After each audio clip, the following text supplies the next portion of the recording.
So what's up mga guys? Aalis na nga pala ako ngayon. Siyempre malungkot, pero kailangan 'di ba? Para sa kinabukasan at para sa pamilya. Tatahakin natin landas na tinahak natin. Ngayon andito nga pala ako sa Turkey. Tingnan nyo, ganda ng airport nila, no? Yun, ganda ng elevator. Tapos eto na ako sa Spain ngayon. Hindi ko na napakita kung paano ko bumaba Pero andito ako ngayon sa taxi.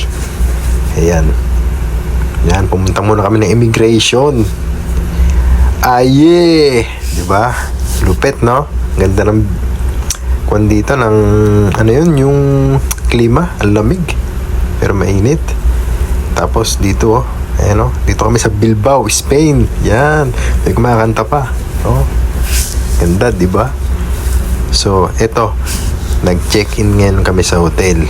Kasi, yung sasampahan namin na barko, wala pa. Ayun. Sightseeing muna. Bago bakbakan, diba? Yun. Tapos yung kasama ko, tingnan mo na. Lupet, no? Ayun, Tapos, magagabi na dito. Yun. Tingnan nyo. Ganda ng view, diba?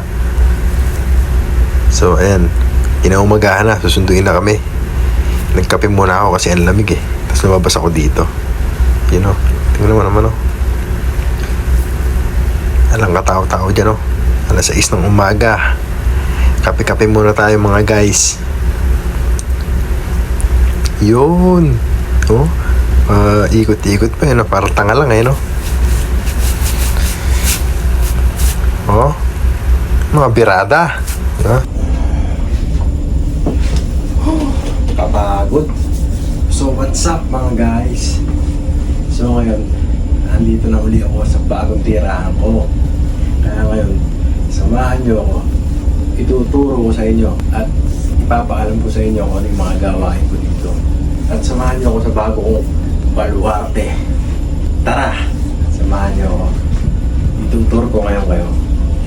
Saka ipapakita ko sa inyo kung ano yung buhay dito. Kung ano yung ginagawa namin at kung ano yung mga pang-araw-araw namin ginagawa. At paulit-ulit lang naman talaga. Medyo nakakainit, pero wala Para sa pamilya, dapat natin suungin trabaho tinahak natin. So, tara, samahan niyo ako, mga guys.